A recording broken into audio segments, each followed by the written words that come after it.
I'll be honest, in the past I wasn't exactly all that enthused by Be Quiet cases. They were kind of boring and simplistic in my opinion. I'm not saying they weren't good, and if they were your thing, I mean, hey, you do you, man. I'm here to review, not judge. And this may be the most modular case that I've ever seen. Like, seriously, everything moves, but I'll get into that later. I guess judging is kind of part of the reviewing process, but let's not worry about that, just roll the intro.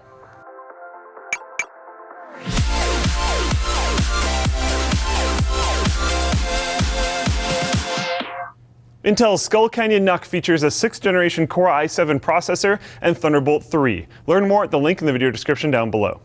Okay, so as with all of my case reviews, let's start with the front and its brushed aluminum door, which opens by simply pressing the top left-hand corner. So I suggest doing that with some sort of cloth or even sticking an adhesive pad on the corner so you don't stain it with your finger oils. It's brushed aluminum. That is a problem. It is quite frustrating to deal with, as with all brushed aluminum, but it does look great. As David has said, they should almost call it Be Careful instead of Be Quiet. I thought that was kind of funny.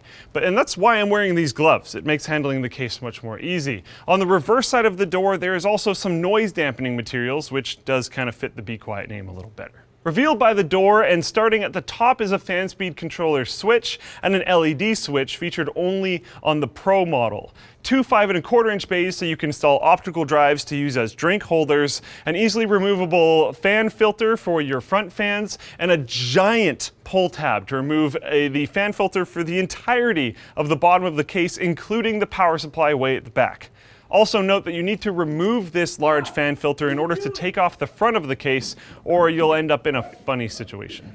The top features a Qi charging area on the Pro model, and in terms of I/O, you've got two USB 2.0, two USB 3.0 ports, headphone and microphone jacks, a large set power button, and a small reset button, along with a drive activity LED. The bottom is a continuation of the brushed aluminum and features some large feet to pick the case up off the ground, which at first seems a little weird because there's no venting on the bottom, but it is intended to get the side-mounted venting up out of the carpet so that the bottom of the case can breathe that way. The left side panel is the now surprisingly common one giant piece of tempered glass and is buffered from some scratches by mounting on rubber-wrapped thread points. The right side panel is basically one large blank surface of plastic that features some awesomely captive thumb screws, but there is a removable panel that features a fan filter and two 120mm fan mounting points, just in case you really love buying fans. And that brings us to the inside. The back of the motherboard tray features a satisfactory amount of cable management zap strap loops, a single 2.5-inch drive mount, which is too narrow for comfort, as fitting in a few different SSDs was legitimately problematic for some of them. The Pro version of the fan and LED controller, which features 4 3-pin fan connectors and 4 4-pin fan connectors, along with 2 LED strip connectors to go along with the 2 included rigid LED strips. And then everything else moves, oh my god. Even the previously mentioned side panels can swap which side they're on. The motherboard can flip over to the other side of the case, or even be raised or lowered. The hard drive cage, which features up to 7 drive slots, each of which can hold 1 full-size hard drive or 2 SSDs if you are so inclined. And yeah, it can even change what side it's on too. Even the, at first, weird-looking internal power supply mount makes more sense once you realize it can slide back and forth. Hell yeah!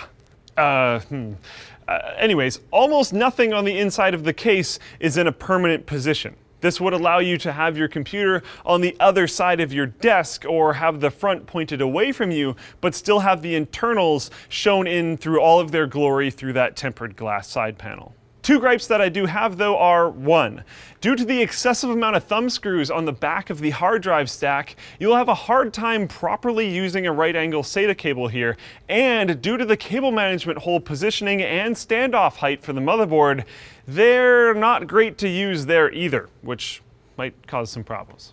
And installing the power supply is a pain. 4 screws for the side panels, 4 screws for the power supply itself, and then an additional 8 screws for the side mounts for the power supply. And if you're doing a PSU swap and have a tall screwdriver, potentially another 2 for your graphics card, or even more if you have other various add-in cards. This totals to 32 screw operations compared to the standard 16. Seems like not a big deal, but it's kind of annoying. Moving on, once you decide where it all goes out of what I think is a total of 6 logical positions, you can then get to cooling it. It comes with 3 Silent Wings 3 140mm fans, but you can expand on that with a up to 360 or 420mm rad in the top and front of the case. A 120 or 140mm rad in the back, and a 140 or 280 rad in the bottom, and the fan mounts to boot. You've got basically whatever options you may want, which may be a little overkill considering modern computer components don't even really generate that much heat, but you do you, man. A note here as well is that in order to remove the top of the case, you will need to, as it says on page 49 of the manual, first remove the front panel. Wherever they could, they included more of that noise dampening foam. Quality construction from a German computer hardware company, insanely modular computer to the nth degree. Ability to house pretty much whatever you want, especially on the cooling side of things, and speed controls and lighting features to match. A bit of an advanced case that will take some time and planning and maybe a little bit of frustration, but I say it's a step in the right direction, although I do think a power supply basement of some sort may have won over a few more hearts, as seeing all of those cables just laying there feels a little like the old days, although you might have gotten some more mileage out of it with some black sleeved cables. Alright guys, thanks for watching. Like it if you liked it, dislike if you disliked it and you were like, whoa, that was a lot of sarcasm in one video. Don't worry about it, I don't really know why that happened, it just did.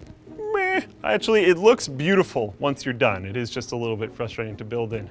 Anyways, if you're wondering what to do next, you can go to the forum and discuss this case or various other thing with a plethora of other internet people. You can check out this product or others on Amazon, and you can buy a t-shirt, which isn't this one. This one's kind of cute and stuff, but we don't sell it, so that's probably fine. Check out this video up here, which is something else from Be Quiet, which will mean that it's probably an old video.